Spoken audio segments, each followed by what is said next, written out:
कोमामाइसिन या ग्रेविस जैसी प्रॉब्लम होती है। इस कंडीशन में हम कोलिनर्जिक ड्रग्स देते हैं जो एसिटिलकोलिन के लेवल को कम कर देता है। लेकिन इसी के अपोजिट जब एसिटिलकोलिन का लेवल ज़्यादा हो जाए तब हमें क्या करना चाहिए? उस समय पर भी प्रॉब्लम होगी, तब हम एंटीकोलिनर्जिक ड्रग्स देते हैं जो एसिटिलकोलिन के लेवल को कम कर देती है। अगर हम रिलीज़ को नहीं रोक पाए तो इसको सिंथेसिस को रोकते हैं। भाई सिंथेसिस नहीं होगा तो रिलीज़ कैसे होगा? और अगर ये रिलीज़ हो भी गया तो हम इसे एंटीकोलिनेस्टेज ड्रग से पिटवा कर इसका ब्रेकडाउन कर दें। अगर ये फिर भी वहाँ तक पहुँच गया अपने रिसेप्टर तक, तो हम क्या करें, इसके रिसेप्टर को ही ब्लॉक कर दें। तो भाई ये बाइंड किस में होगा? जब बाइंड नहीं होगा तो एक्शन ही नहीं देगा। ठीक है, ऐसे ही हमारा एंटीकोलिनर्जिक ड्रग्स वर्क करता है। एंटीकोलिनर्जिक ड्रग्स को 3 पार्ट्स में क्लासीफाई किया गया है: natural alkaloids, semi synthetic and synthetic. Natural alkaloids मतलब एकदम शुद्ध, मतलब जैसे कि शहद को मान लो, एकदम पेड़ से टूट के एकदम फ्रेश आपके पास है, मतलब उसमें कोई भी मिलावट नहीं है, एकदम शुद्ध है नेचुरल एल्कलॉइड। सेमी सिंथेटिक को ऐसे समझो, सेमी सिंथेटिक मतलब 50% उसमें चाशनी है और 50% शहद है, थोड़ी सी मिलावट है। सिंथेटिक को समझो ऐसे कि 0% शहद है, पूरी मिलावट है, पूरा फेक है, उसे लैब में तैयार किया गया है केमिकल से। नेचुरल एल्कलॉइड्स की कैटेगरी में आते हैं एट्रोपिन एंड हायोसियामिन। पहले हम समझते हैं एट्रोपिन को। ये आपको मार्केट में एट्रोपिन सल्फेट के नाम से मिल जाएगा। इसके आपको मार्केट में ऑप्थेल्मिक प्रिपरेशन और इंजेक्शन मिल जाएंगे। अगर हम बात करें इंजेक्शन की, तो आपको मार्केट में एट्रोपिन सल्फेट के नाम से इसका इंजेक्शन मिल जाएगा। ये आपको मार्केट में 0.6 mg से लेकर 2 mg तक मिलेगा। इसका यूज सर्जरी के दौरान डॉक्टर द्वारा सलाइवा एवं ब्रोंकियल सिक्रीशन को कम करने के लिए किया जाता है। वहीं अगर हम बात करें आई ड्रॉप्स की, तो आपको मार्केट में एट्रोपिन सल्फेट आई ड्रॉप्स के नाम से मिल जाएगा। 1% और 0.01% की मात्रा में आपको मिल जाएगा। एट्रोपिन सल्फेट 0.01% का यूज 12 वर्ष से कम उम्र के बच्चों के लिए किया जाता है। एट्रोपिन सल्फेट 1% का यूज 12 वर्ष से ऊपर के लोगों के लिए किया जाता है जिनकी आयु 12 वर्ष से ज़्यादा है। इसका यूज डॉक्टर द्वारा आंखों की पुतलियों को डायलेट करने के लिए किया जाता है, जिससे वे आंखों का एग्जामिनेशन प्रॉपर तरीके से कर सकें। साथ ही साथ इसका यूज इन्फ्लेमेशन एंड स्वेलिंग से होने वाले दर्द को कम करने के लिए भी किया जाता है। एट्रोपिन सल्फेट के कुछ साइड इफेक्ट भी हैं। ये पीपल को कुछ ज़्यादा ही डायलेट कर देता है, जिससे ब्लाइंडनेस भी हो सकती है। सर्जरी के बाद व्यक्ति को यूरिनेशन करने में प्रॉब्लम हो सकती है, क्योंकि यूरिन का वॉल्यूम कम हो जाता है और यूरिन की फ्रीक्वेंसी भी कम हो जाती है। कभी कभी इसके ज़्यादा यूज से चेस्ट पेन और कफिंग जैसी प्रॉब्लम भी हो सकती है। नेक्स्ट है हमारा हायोसियामिन, जिसे हम स्कोपोलामिन के नाम से भी जानते हैं। ये हमारा एंटीकोलिनर्जिक ड्रग्स है जो नेचुरल अकरिंग एल्कलॉइड्स की कैटेगरी में आता है। ये आपको मार्केट में हायोसियामिन हाइड्रोब्रोमाइड एंड हायोसियामिन ब्यूटाइल ब्रोमाइड के नाम से इसकी प्रिपरेशन मिल जाएंगी। इन दोनों में जमीन आसमान का अंतर है, दोनों को अलग अलग कंडीशन में दिया जाता है। हम बात कर लेते हैं हायोसियामिन हाइड्रोब्रोमाइड की। इसका यूज मोशन सिकनेस में किया जाता है, मतलब ट्रैवलिंग के दौरान होने वाली वॉमिटिंग को कंट्रोल करने के लिए। ये आपके इनर ईयर एंड ब्रेन के वॉमिटिंग सेंटर को सफर के दौरान कंट्रोल करता है। मतलब ये हमारे वॉमिटिंग सेंटर को सप्रेस कर देता है और ये वाले पार्ट को ये वाइब्रेट होने से कंट्रोल करता है। हायोसियामिन हाइड्रोब्रोमाइड हमारे स्टोमक के मसल को भी रिलैक्स करता है, जिससे व्यक्ति को सफर के दौरान वॉमिटिंग ना हो, मतलब उसके पेट में मोशन ना हो, मतलब मरोड़ ना हो। मतलब जब गाड़ी चलती है तो पेट वाइब्रेट भी होता है झटके के दौरान, तो झटके से ऐसा भी होता है कभी कभी कि उल्टी होने लगती है, तो वो ना हो, ये उस चीज़ को भी कंट्रोल करता है। ये झटकों को कंट्रोल तो नहीं कर सकता, लेकिन आपके पेट में जो होने वाली जो मोशन होने लगता है उसे कंट्रोल कर सकता है। हायोसियामिन हाइड्रोब्रोमाइड आपको मार्केट में इंजेक्शन, टैबलेट और सिरप के फॉर्म में मिल जाएगा। इसका इंजेक्शन आपको 10 mg/ml की मात्रा में मिल जाएगा, जिसे IM, IV और सबक्यूटेनियसली दिया जा सकता है। डॉक्टर की सलाह से इसे पेशेंट को यात्रा करने के कुछ समय पहले ही दे देना चाहिए, क्योंकि ये धीरे धीरे अपना काम करेगा और यात्रा के दौरान पेशेंट को वॉमिटिंग नहीं होगी। इसकी मार्केट में आपको टैबलेट भी मिल जाएंगी, जो बच्चों के लिए आती हैं 150 माइक्रोग्राम, जो 12 वर्ष से कम उम्र के लिए हैं, और बड़ों के लिए आती है 300 माइक्रोग्राम, जो 12 वर्ष से ऊपर के हैं। इसका सेवन यात्रा प्रारंभ करने के कुछ समय पहले ही करना चाहिए, वो भी डॉक्टर की सलाह से। ये तो थी हायोसियामिन हाइड्रोब्रोमाइड की बात। अब हम समझते हैं हायोसियामिन ब्यूटाइल ब्रोमाइड को। हायोसियामिन ब्यूटाइल ब्रोमाइड का यूज पेट में होने वाले मरोड़ एवं ऐंठन के लिए किया जाता है। ये आपको मार्केट में टैबलेट फॉर्म में मिल जाएगा। इसकी एक गोली 10 mg की होती है। इसका डोज है इसकी 2 गोली दिन में 4 बार लेना, मतलब इसे TDS लेना है। ये भी आपको मार्केट में टैबलेट, सिरप और इंजेक्शन फॉर्म में मिल जाएगा। अगर बात करें इसके सिरप की, तो इसका सिरप आपको 5 mg/ml की मात्रा में मिलेगा। इसे छोटे बच्चों के लिए बनाया गया है। जिन छोटे बच्चों को पेट में मरोड़ ऐंठन होती है उन्हें आप दे सकते हैं, लेकिन डॉक्टर की सलाह से। अब हम बात करते हैं हायोसियामिन हाइड्रोब्रोमाइड के इंजेक्शन की। ये आपको मार्केट में 20 mg/ml एवं 40 mg/ml की मात्रा में मिल जाएगा। इसका यूज इन सब के लिए किया जाता है। इसका use as a life saving drug भी किया जाता है। अगर किसी व्यक्ति के लंग्स में म्यूकस का सिक्रेशन बढ़ जाता है, तो हम इसका यूज करके उसके लंग्स में म्यूकस के सिक्रेशन को कम कर सकते हैं। अब हम समझते हैं हायोसियामिन किस किस को नहीं देना चाहिए, मतलब इसके कॉन्ट्राइंडिकेशन क्या क्या है। और इसे प्रेग्नेंट एवं ब्रेस्ट फीडिंग वुमेन को नहीं देना चाहिए, एवं ग्लूकोमा माइसिनिया ग्रेविस के पेशेंट को, एवं जिनकी हार्ट रेट बढ़ जाती है उन पेशेंट को नहीं देना है। इस इंजेक्शन को IM, IV दिया जा सकता है। अगर इसे हम किसी पेशेंट को IV दे रहे हैं तो इसे DNA के साथ डाइल्यूट करके दिया जाता है, वो भी स्लो देना पड़ता है इसे। अगर हम बात करें इसके साइड इफेक्ट की, तो होता है स्किन एलर्जी, और व्यक्ति को ब्रीथ करने में प्रॉब्लम होती है, मतलब सांस लेने में प्रॉब्लम होती है, उसकी आंखें रेड हो जाती हैं, रेडनेस इन आई, और भी बहुत कुछ। एंटीकोलिन ड्रग्स की नेचुरल अकरिंग एल्कलॉइड्स की कैटेगरी खत्म हुई। अब आगे बढ़ते हुए हम समझेंगे सेमी सिंथेटिक डेरिवेटिव। इसमें आते हैं atropine, methonitrate, homatropine, hyoscine butyl bromide, ipratropium bromide, tiotropium bromide. थोड़े अजीब से नाम है लेकिन याद हो जाएंगे, आपको आदत पड़ जाएगी धीरे धीरे। फर्स्ट है हमारा एट्रोपिन मेथोनाइट्रेट। इसे एड्रेनर्जिक ड्रग के साथ कॉम्बिनेशन में दिया जाता है। एड्रेनर्जिक ड्रग्स को हम आगे पढ़ेंगे। और व्यक्ति को जब सीवियर एयरवे ऑब्स्ट्रक्शन हो जाता है, मतलब जब व्यक्ति को सांस लेने में प्रॉब्लम होती है और वो सांस अंदर नहीं ले पाता और ना ही वो बाहर छोड़ पाता है, ऐसा उसे किसी डिजीज, ट्रोमा या किसी एलर्जी के कारण हो रहा होगा, या तो फिर उसने किसी पॉइजनस सब्सटेंस को इनहेल किया होगा जिसके कारण वो अंदर सांस भी नहीं ले पा रहा और बाहर भी एक्सेल नहीं कर पा रहा। इस कंडीशन में एट्रोपिन मेथोनाइट्रेट का ये इंजेक्शन बहुत कारगर है और इसे डॉक्टर की सलाह से ही लेना चाहिए। देन सेकंड है हमारा होमाइट्रोपिन। इसकी आपको मार्केट में ऑप्थेल्मिक प्रिपरेशन मिल जाएंगी। इसका यूज डॉक्टर द्वारा आंखों की सर्जरी के पहले और एवं आंखों की सर्जरी के बाद की कंडीशन को एग्जामिन करने के लिए किया जाता है। इसका यूज यूवेटिन में भी किया जाता है। यूवेटिन एक आंखों की ऐसी बीमारी है जिसमें व्यक्ति की आंखों के मिडिल लेयर जो होती है धीरे धीरे डैमेज होने लगती है। तो हम समझते हैं हायोसियामीन ब्यूटाइल ब्रोमाइड को। हायोसियामीन ब्यूटाइल ब्रोमाइड का यूज पेट में होने वाले मरोड़ एवं ऐंठन के लिए किया जाता है। ये आपको मार्केट में टैबलेट फॉर्म में मिल जाएगा। इसकी एक गोली 10 mg की होती है। इसका डोज है इसकी 2 गोली दिन में 4 बार लेना, मतलब इसे TDS लेना है। ये भी आपको मार्केट में टैबलेट, सिरप और इंजेक्शन फॉर्म में मिल जाएगा। अगर बात करें इसके सिरप की, तो इसका सिरप आपको 5 mg पर ml की मात्रा में मिलेगा। इसे छोटे बच्चों के लिए बनाया गया है। जिन छोटे बच्चों को पेट में मरोड़ ऐंठन होती है उन्हें आप दे सकते हैं, लेकिन डॉक्टर की सलाह से। अब हम बात करते हैं हायोसियामीन हाइड्रोब्रोमाइड के इंजेक्शन की। ये आपको मार्केट में 20 mg पर ml एवं 40 mg पर ml की मात्रा में मिल जाएगा। इसका यूज़ इन सब के लिए किया जाता है। इसका use as a life saving drug भी किया जाता है। अगर किसी व्यक्ति के लंग्स में म्यूकस का सिक्रेशन बढ़ जाता है तो हम इसका यूज़ करके उसके लंग्स में म्यूकस के सिक्रेशन को कम कर सकते हैं। अब हम समझते हैं हायोसियामीन किस किस को नहीं देना चाहिए, मतलब इसके कॉन्ट्रा इंडिकेशन क्या क्या है। और इसे प्रेग्नेंट एवं ब्रेस्ट फीडिंग वुमेन को नहीं देना चाहिए, एवं ग्लूकोमा माइस्थीनिया ग्रेविस के पेशेंट को एवं जिनकी हार्ट रेट बढ़ जाती है उन पेशेंट को नहीं देना है। इस इंजेक्शन को IM/IV दिया जा सकता है। अगर इसे हम किसी पेशेंट को IV दे रहे हैं तो इसे DNA के साथ डाइल्यूट करके दिया जाता है, वो भी स्लो देना पड़ता है इसे। अगर हम बात करें इसके साइड इफेक्ट की, तो होता है स्किन एलर्जी, और व्यक्ति को ब्रीथ करने में प्रॉब्लम होती है, मतलब सांस लेने में प्रॉब्लम होती है, उसकी आंखें रेड हो जाती हैं, रेडनेस इन आई, और भी बहुत कुछ। नेक्स्ट हमारा इप्राट्रोपियम ब्रोमाइड। ये आपको मार्केट में ड्यूलेंट के नाम से मिल जाएगा। ये एक इनहेलर है जो लीवोसॉल्ब्यूटामॉल के साथ कॉम्बिनेशन में आता है। इसे कोपॉइड में यूज़ किया जाता है और साथ ही साथ ये लंग्स में होने वाली डिजीज़ में भी यूज़ किया जाता है, जिसमें व्यक्ति की सांस फूलती है और सीटी बजने लगती है। इसका यूज़ तब होता है जब व्यक्ति को सांस लेने में प्रॉब्लम होती है, उसकी सांस फूलने लगती है, और जब वो सांस लेता है तो उसकी सांस में सीटी सी आवाज़ आती है। इसी कंडीशन को कोपॉइड के नाम से जानते हैं। इसमें व्यक्ति के लंग्स धीरे धीरे खराब होने लगते हैं किसी बैक्टीरिया वायरस के इन्फेक्शन के कारण। नेक्स्ट है हमारा थायोट्रोपियम ब्रोमाइड। ये भी आपको मार्केट में इनहेलर फॉर्म में मिल जाएगा। इसका यूज़ भी एज अ ब्रोंकोडाइलेटर की तरह किया जाता है अस्थमा में। ये काम कैसे करता है, जब व्यक्ति इसे इनहेल करता है, जब व्यक्ति की सांस फूलती है तो पहले जाके व्यक्ति की सांसों को कंट्रोल करता है, मतलब उसकी सांसें जो फूल रही हैं उसको नॉर्मल कंडीशन में लाता है। देन ये जो हमारा अस्थमा का कारण है उसको धीरे धीरे कंट्रोल करता है। ये सेमी सिंथेटिक डेरिवेटिव्स की कैटेगरी यहीं खत्म होती है। अब हमने natural alkaloid, semi synthetic derivatives की कैटेगरी को समझ लिया। अब हम समझेंगे सिंथेटिक कंपाउंड को। सिंथेटिक कंपाउंड को 4 पार्ट्स में क्लासीफाई किया गया है।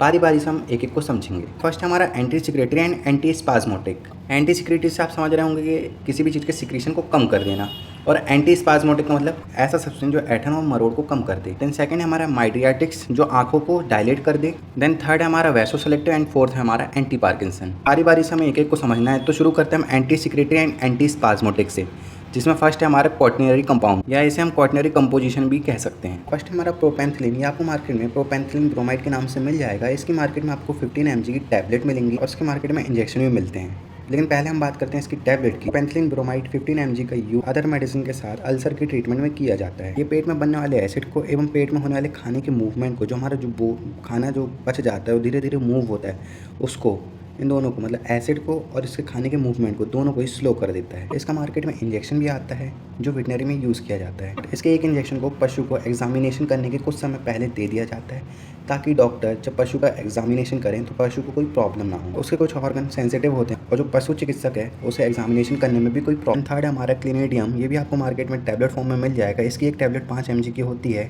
इसका यूज़ भी ऐंठन एवं मरोड़ से होने वाले दर्द को कम करने के लिए किया जाता है। सेकंड है हमारा ऑक्सीफिनोनियम। इसकी मार्केट में आपको 5 से 10 mg की टैबलेट मिल जाएगी, जिसका use gastric and duodenal ulcer में किया जाता है। और जो व्यक्ति के इंटरनल ऑर्गन एवं टिश्यू डैमेज हो जाते हैं, जिसके कारण व्यक्ति के पेन रिसेप्टर एक्टिवेट हो जाते हैं और उसे पेन होने लगता है। ये रिसेप्टर पेल्विक, एब्डोमिनल और चेस्ट में मौजूद होते हैं और यहीं पर व्यक्ति को पेन होता है। इस कंडीशन में होने वाले पेन को हम विसरल स्पाज्म पेन के नाम से जानते हैं और इस कंडीशन में हमारा ऑक्सीफेनोनियम कारगर है। देन थर्ड है हमारा सिमेट्रोपियम ब्रोमाइड। ये आपको मार्केट में 50 mg की टैबलेट के फॉर्म में मिल जाएगा, जिसे बीडी और टीडीएस देने की डॉक्टर सलाह देते हैं, जिसे डॉक्टर बीडी एवं टीडीएस लेने की सलाह देते हैं। सिमेट्रोपियम ब्रोमाइड का यूज बोल सिंड्रोम में किया जाता है। इसमें क्या होता है, जब व्यक्ति फ्रेश होने जाता है तो उसको क्रैम्पिंग एवं डिस्कम्फर्ट जैसी प्रॉब्लम होती है। ऐसी प्रॉब्लम व्यक्ति को लूज मोशन एवं कब्ज के दौरान फ्रेश होते वक्त होती है, उसी को बोल सिंड्रोम के नाम से जाना जाता है। तो ये सिमेट्रोपियम ब्रोमाइड वर्क कैसे करता है, इसका मैकेनिज्म ऑफ एक्शन क्या है। ये इंटेस्टाइन में एसिटिलकोलिन के सिक्रीशन को बंद कर देता है। जो एसिटिलकोलिन स्टमक की वॉल को कॉन्ट्रैक्ट कर रहा था, अब वो वॉल को रिलैक्स हो जाएगा। जब वो सीक्रेट नहीं होगा तो हमारी वॉल ऑटोमेटिक रिलैक्स हो जाएगी। एमोट्रोपियम ब्रोमाइड को बीडी और टीडीएस लिया जा सकता है, लेकिन डॉक्टर की सलाह पर ही लें। देन नेक्स्ट है हमारा आइसोप्रोपामाइड। इसकी मार्केट में आपको प्रिपरेशन मिल जाएगी टैबलेट फॉर्म में। इसके आपको टैबलेट प्लेन और कॉम्बिनेशन फॉर्म दोनों में ही मिल जाएगी। तो यूज पेप्टिक अल्सर एवं अदर गैस्ट्रिक प्रॉब्लम में किया जाता है। बट इसका use as a hyper acidity एवं हाइपर मोटिलिटी की तरह किया जाता है। लास्ट है हमारा ग्लाइकोपायरोलेट। इसका आपको मार्केट में इंजेक्शन, टैबलेट और सोल्यूशन मिल जाएगा। अगर बात करें इसकी यूज की, तो इसका यूज सलाइवरी ग्लैंड एवं रेस्पिरेटरी सिक्रीशन को कम करने के लिए किया जाता है। इसका यूज रिफ्लेक्स ब्रैडिकार्डिया को प्रिवेंट करने के लिए किया जाता है। इसका यूज एज अ सेडिएटिव की तरह किया जाता है। ये मन को शांत कर देता है, जिससे व्यक्ति को नशीली नींद आने लगती है। जैसा उसको शराब के नशे में नींद आती है वैसे ही। और जब व्यक्ति को शराब का नशा होता है तो उसे उस समय पर कुछ भी याद नहीं होता, तो ये मेमोरी लॉस भी करता है। अभी हमने एंटीकोलिन ड्रग्स के, सिंथेटिक कंपाउंड्स के, anti secretory and anti spasmodic की क्वाटनरी कंपाउंड्स की कैटेगरी को समझा। अब हम समझते हैं टर्चरी अमीन्स को। इसमें आते हैं डाइसाइक्लोमिन, वैलिथामेट एंड पायरानिज़ेपिन एंड आती हैं पायरानिज़ेपिन। बारी बारी से एक को समझ लेते हैं। फर्स्ट हमारा डाइसाइक्लोमिन। इसका यूज़ पेट में होने वाले दर्द, ऐंठन एवं मरोड़ के लिए किया जाता है। ये आपको मार्केट में डाइसाइक्लोमिन का यूज़ इरिटेबल बोल सिंड्रोम में किया जाता है। ये स्टमक एवं इंटेस्टाइन में होने वाले क्रैम्प्स, ऐंठन एवं मरोड़ के लिए कारगर है। इसका उपयोग बाउल सिंड्रोम में भी किया जाता है। बाउल सिंड्रोम एक ऐसी कंडीशन है जब व्यक्ति लूज मोशन या डायरिया कंडीशन में फ्रेश होने जाता है, उस वक्त जो पेन होता है उसे बाउल सिंड्रोम कहा जाता है। अगर उस कंडीशन में व्यक्ति को डाइसाइक्लोमिन दी जाए तो उसको ट्रीट कर देगा। डाइसाइक्लोमिन इसके लिए कारगर है। अब ये डाइसाइक्लोमिन काम कैसे करता है, इसका मैकेनिज्म ऑफ एक्शन कैसा है। ये इनडायरेक्टली ब्रैडिकाइनिन एंड हिस्टामिन को रोक देता है, इनको बाइंड होने से रोकता है, जिससे इनकी एक्टिविटी नहीं होती। मसल को रिलैक्स कर देता है। कुछ समय पहले इलियम और स्मूथ मसल जो थे वो कॉन्ट्रैक्ट थे, लेकिन इसके यूज़ के बाद ये मसल रिलैक्स हो जाते हैं। पेट एवं हाथों की मसल को भी रिलैक्स कर देता है एवं उनके मूवमेंट को भी स्लो कर देता है, जिसके कारण व्यक्ति को आराम मिल जाता है। डाइसाइक्लोमिन आपको मार्केट में डाइसाइक्लोमिन हाइड्रोक्लोराइड के नाम से मिलेगा। हाइड्रोक्लोराइड का यूज़ क्या है इसमें, हाइड्रोक्लोराइड जो है वो सेल्फ लाइफ को बढ़ा देता है। डाइसाइक्लोमिन ऐसी ड्रग है जिसकी सेल्फ लाइफ ज़्यादा अच्छी नहीं है, इसलिए इसे हाइड्रोक्लोराइड सॉल्ट के साथ हमेशा बनाया जाता है। इसे 15.5% की मात्रा में यूज़ किया जाता है। सेल्फ लाइफ का मतलब ड्रग की लाइफ को बढ़ा देना, मतलब जो हमारी मेडिसिन है उसकी लाइफ को बढ़ा देना, मतलब उसकी एक्सपायरी डेट जो है वो बढ़ जाएगी।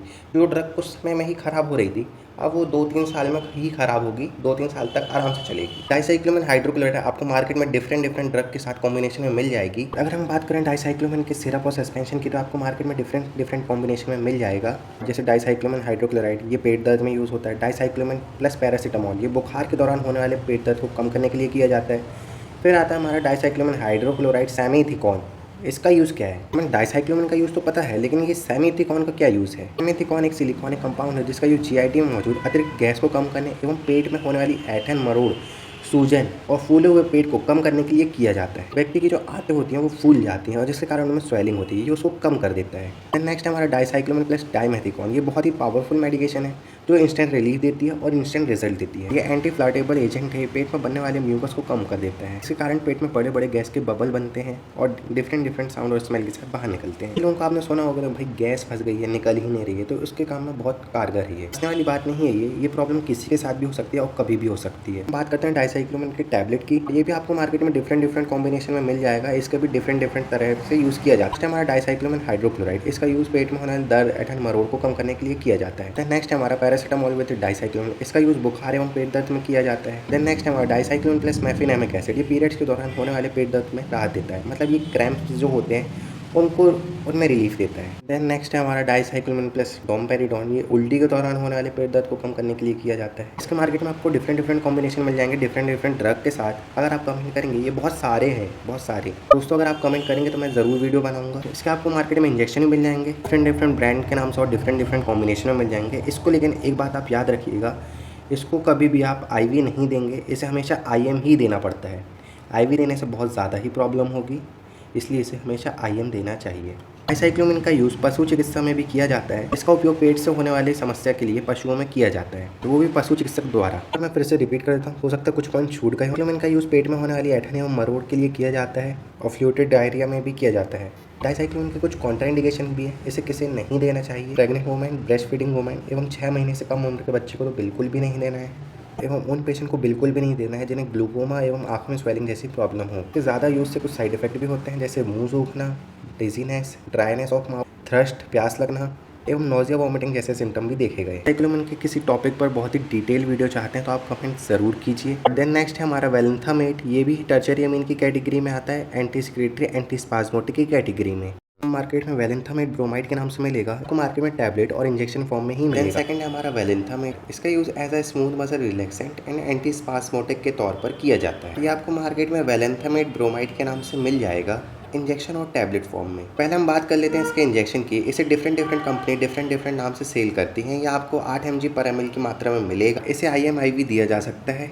बेसिकली इसका यूज़ सर्वेक्स को डायलेट करने के लिए किया जाता है। इसका उपयोग महिला की DNC, एबॉर्शन, मिसकैरेज के दौरान एवं जब महिला किसी बच्चे को जन्म देने वाली हो, मतलब बेबी बर्थ के दौरान इसका उपयोग किया जाता है। इससे सर्वेक्स के मसल ईजिली डायलेट हो जाते हैं, जिससे बेबी ईजिली बाहर आ जाता है। और इसका उपयोग गायनेकोलॉजिस्ट के द्वारा ही किया जाता है। इसके उपयोग से सर्वेक्स डायलेट हो जाती है, मतलब आसान भाषा में अगर बोला जाए तो बच्चे दानी का मुंह खुल जाता है, जिससे फीटस, एम्ब्रियो, बच्चा इजीली बाहर आ सके। इसके कुछ अदर यूज़ भी हैं। इसका यूज़ GIT स्पाज्म में, इंटेस्टाइनल एंड लिवर कोलिक में भी इसका यूज़ किया जाता है। इसकी आपको मार्केट में 10 mg की टैबलेट भी मिल जाएगी, जिसका सेम वही यूज़ है, सर्वेक्स को डायलेट करना, GIT स्पाज्म को ट्रीट करना, gall bladder colic, intestinal colic, इन सब में ये यूज़ किया जाता है। इसके कुछ साइड इफेक्ट भी हैं। इसके उपयोग से blood vision, diarrhoea, constipation, chest pain, headache जैसी प्रॉब्लम देखी गई है एवं फास्ट हार्ट रेट भी हो जाती है इसके उपयोग से। अगर किसी महिला को ये प्रॉब्लम होती है तो वो अपने डेली रूटीन के चेकअप के दौरान अपने गायनेकोलॉजिस्ट को ये बात जरूर बताएं, इससे सर्जरी के दौरान डॉक्टर को एवं आपको कोई भी प्रॉब्लम ना हो। देन इस कैटेगरी में लास्ट है हमारा पायरेनस बी। इसका use peptic ulcer, gastric ulcer and duodenal ulcer में किया जाता है। ये सेलेक्टिव M1 एंटागोनिस्ट है, जिसके कारण ये गैस्ट्रिक एसिड की सिक्रीशन एवं मसल स्पाज्म को रोक देता है। हमारे एंटीकोलिन ड्रग्स की सिंथेटिक कंपाउंड की कैटेगरी में anti secretory and anti spasmodic की कैटेगरी खत्म हुई। अब हम बाकी के बच्चों की कैटेगरी को समझेंगे। जो बचे हैं हमारे माइडियाटिक, वैसोसेलेक्टिव एंड एंटी पार्किंसन वाली। अब इनको भी हम एक एक करके समझ लेते हैं। पहले हम समझेंगे माइडियाट्रिक्स को, जिसमें आते हैं हमारे साइक्लोपेंटोलेट एंड ट्रोपिकामाइड। पहले हम बात कर लेते हैं साइक्लोपेंटोलेट की। ये आपको मार्केट में साइक्लोपेंटोलेट हाइड्रोक्लोराइड सोल्यूशन के नाम से मिल जाएगा। इसका use as a ophthalmic solution के तौर पर किया जाता है। ये हमारे एंटीकोलिन ड्रग्स के सिंथेटिक कंपाउंड की माइड्रियाटिक्स की कैटेगरी में आता है, क्योंकि ये प्यूपिल में माइड्रियासिस करता है, मतलब ये प्यूपिल को डायलेट करता है। ये आंखों की पुतलियों को फैला देता है, जिससे डॉक्टर आंखों का एग्जामिनेशन ईजिली कर पाएँ। हम समझेंगे इसके मैकेनिज्म को। इसका मैकेनिज्म एक्शन क्या है, ये कैसे काम करता है। और ये एसिटिल कोलिन के एक्शन को ब्लॉक कर देता है, जिससे हमारी आंखों में मौजूद आइरिस के स्फिंक्टर मसल रिलैक्स हो जाते हैं और जिसके कारणवश हमारी प्यूपिल डायलेट हो जाती है और डॉक्टर हमारी आंखों का एग्जामिनेशन कर पाते हैं और प्रॉब्लम को डिटेक्ट कर लेते हैं। इसके उपयोग के बाद व्यक्ति में डिफरेंट साइड इफेक्ट भी देखे गए हैं, जैसे blurred vision, tunnel vision, redness and burning sensation in eye, drowsiness, constipation, no urination जैसी प्रॉब्लम भी देखी गई है। कुछ कंडीशन में व्यक्ति की हार्ट रेट भी फास्ट हो जाती है और व्यक्ति का जो स्वेट होता है, स्वेटिंग पावर भी डिक्रीज हो जाती है, मतलब व्यक्ति का स्वेट निकलना भी कम होने लगता है, जिसके कारण व्यक्ति के अंदर ही गर्मी बढ़ने लगती है। अब स्वेट निकलेगा नहीं तो गर्मी तो बढ़ेगी।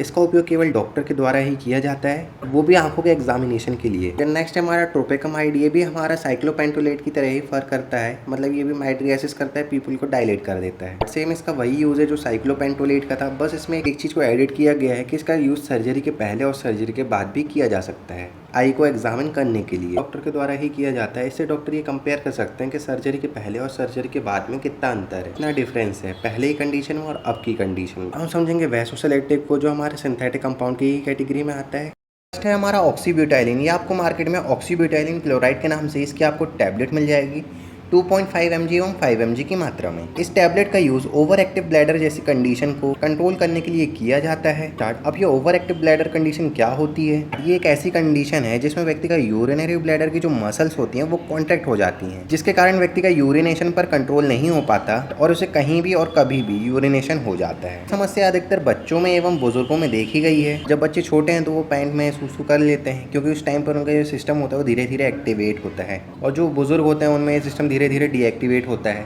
यही एक मुख्य कारण है। कंडीशन में ऑक्सीब्यूटाइलिन हाइड्रोक्लोराइड की टैबलेट कारगर है। इसका मैकेनिज्म एक्शन कैसा है, ये काम कैसे करता है? ये मस्करेनिक रिसेप्टर पर बाइंड होकर मस्करेनिक रिसेप्टर का इनहिबिशन करता है। इसे डॉक्टर की सलाह से ही लें। इसके कुछ साइड इफेक्ट भी हैं, उन्हें भी डिस्कस कर लेते हैं। इसके उपयोग से व्यक्ति को ड्राइनेस महसूस होती है उसके माउथ में, आई में, नोज में, स्किन में, एवं इसके उपयोग से व्यक्ति में ब्लड विजन, कॉन्स्टिपेशन एवं हार्टबर्न जैसी प्रॉब्लम भी देखी गई है। हम समझते हैं हमारे नेक्स्ट ड्रग को, फ्लेवोक्सिलेट को। ये भी हमारी एंटीकोलिन ड्रग्स की वैसोसेलेक्टिव की ही कैटेगरी में आता है। ये आपको मार्केट में टैबलेट फॉर्म में मिल जाएगा फ्लेवोक्सिलेट हाइड्रोक्लोराइड के नाम से। आपको इसकी मार्केट में 200 mg की टैबलेट मिल जाएगी। इसका उपयोग ब्लैडर में होने वाले स्पाज्म एवं ऐंठन के लिए किया जाता है। ये किसी व्यक्ति को, चाहे वो महिला हो या पुरुष हो, अगर उन्हें पेशाब करने में झिझक होती है, कोई प्रॉब्लम होती है, डॉक्टर उन्हें फ्लेवोक्सिलेट हाइड्रोक्लोराइड टैबलेट लेने की सलाह देते हैं। अब हम समझते हैं फ्लेवोक्सिलेट हाइड्रोक्लोराइड वर्क कैसे करता है, इसका मैकेनिज्म एक्शन क्या है। हमारा फ्लेवोक्सिलेट हाइड्रोक्लोराइड वर्क कैसे करता है, जैसा कि आपको पता है कि जो हमारा यूरिनरी ब्लैडर है वो बना हुआ है स्मूथ मसल से एवं अपसेट ऑफ स्टमक जैसी प्रॉब्लम भी देखी गई है। देन थर्ड हमारा टोल्टेरोडिन, ये भी हमारा एंटीकोलिन ड्रग्स की वैसोसेलेक्ट की ही कैटेगरी में आता है। ये आपको मार्केट में कैप्सूल फॉर्म में मिल जाएगा, वो भी 2 से 4 mg की मात्रा में। इसका उपयोग भी ब्लैडर को कंट्रोल करने के लिए ही किया जाता है। कुछ लोगों को ये ब्लैडर में एक प्रॉब्लम होती है, जैसे जब भी वो खांसते हैं, छींकते हैं या हंसते हैं बहुत ज़ोर से, तो उनका यूरिनेशन हो जाता है, मतलब अचानक से उन्हें पेशाब हो जाता है। ये काम कैसे करता है? ये हमारे ब्लैडर में पाए जाने वाली स्पून मसल को रिलैक्स कर देता है। कृपया इसे आप अपने डॉक्टर की सलाह पर ही लें। इसके कुछ साइड इफेक्ट भी हैं, जैसे इसके उपयोग से व्यक्ति को हेडेक, डिजीनेस एवं कॉन्स्टिपेशन जैसी प्रॉब्लम होती है। नेक्स्ट ड्रग हमारी डेरफिनेसिन। ये आपको मार्केट में टैबलेट फॉर्म में मिलेगी। ये आपको डेरफिनेसिन प्रोलॉन्ग रिलीज़ के नाम से मिल जाएगी।